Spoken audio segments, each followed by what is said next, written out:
मध्य प्रदेश में पद्मावती सम्मान, रेप पीड़िता को पद्मावती सम्मान दिए जाने को लेकर एक बड़ा सा विवाद और बवाल सा खड़ा हो गया है। इसी बात को लेकर हमारे नीमच शहर के स्वतंत्र पत्रकार जिनेंद्र जी सुराणा ने एक अपने फेसबुक वॉल पर एक पोस्ट डाली थी।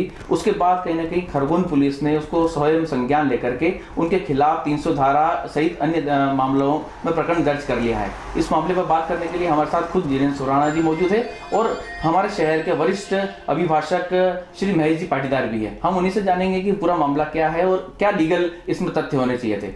हमारे साथ जिनेंद्र जी हैं। जिनेंद्र जी बताइए कि ये पोस्ट आपने क्या सोच करके डाली थी और क्यों डाली? ये मेरे को बड़ा आश्चर्यजनक लगा कि रेप पीड़िता को पद्मावती पुरस्कार देने की जो बात कही शासन ने, तो ये बहुत आश्चर्यजनक बात लगी कि एक तो रेप पीड़िता है, परेशान है, और उसको पुरस्कृत करना मतलब रेप को बढ़ावा देना, पुरस्कार देना किसी को या निधि के रूप में या पुरस्कार के रूप में, मतलब रेप को बढ़ावा देना। तो मैंने एक तंज कसा था और व्यंग्य कसा था कि मध्य प्रदेश में आप बलात्कार करवाओ और पद्मावती पुरस्कार पाओ। इसमें विशुद्ध मेरा जो पोस्ट करने का जो आशय था वो विशुद्ध एक व्यंग्य था, पर उस व्यंग्य से चिढ़कर इस तरह की बलात्कार की धारा में प्रकरण दर्ज करना, लगता है कि ये पुलिस का मानसिक दिवालियापन है। सर एक बात है, व्यंग कसना और सब चीज़ें अपनी जगह, हाँ, लेकिन ये जो सम्मान वाली बात है, आपने व्यंग का आशय, लेकिन क्या आपको नहीं लगता कि किसी की भावना आहत हो सकती है? नहीं, इसमें किसी की भावना आहत होने का कोई प्रश्न पैदा नहीं होता। किसी तरह की कोई भावना आहत नहीं हो रही है। ये तो सरकार के ऊपर व्यंग था कि उनने कैसा ये बचकाना निर्णय लिया कि बलात्कार पीड़िता को पद्मावती पुरस्कार दिया जाएगा।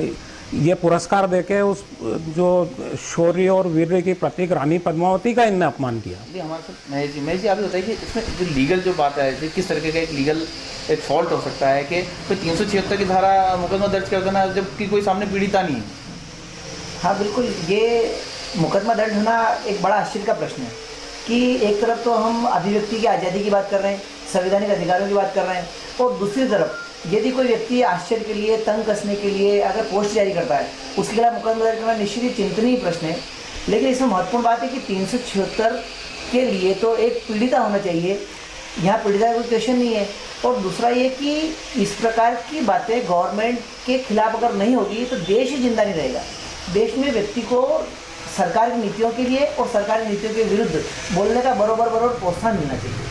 ये जो पोस्ट पर अगर मुकदमा दर्ज हुआ है वो मुकदमा झूठा है, इसके सिद्ध होने के लिए भी व्यक्ति को तो संघर्ष करना पड़ेगा, तब तक आदमी सरकार की नीतियों के खिलाफ बोलने से डर जाएगा।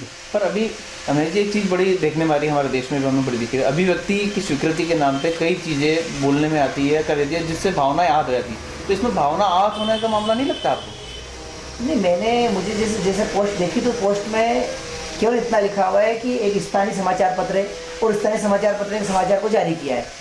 तो समाचार जारी करने से या पोस्ट जारी करने से किसकी भावना आहत हो रही है? उसमें किसी खिलाफ तो है नहीं, न किसी धर्म के, न किसी व्यक्ति के, न जाति के, बल्कि समुदाय के, बल्कि गवर्नमेंट के खिलाफ वो पोस्ट है कि आप ऐसा क्या निर्णय कर रहे हो जिससे और लोग निराश होंगे और लोग मतलब जो है उनको नुकसान पहुँचेगा।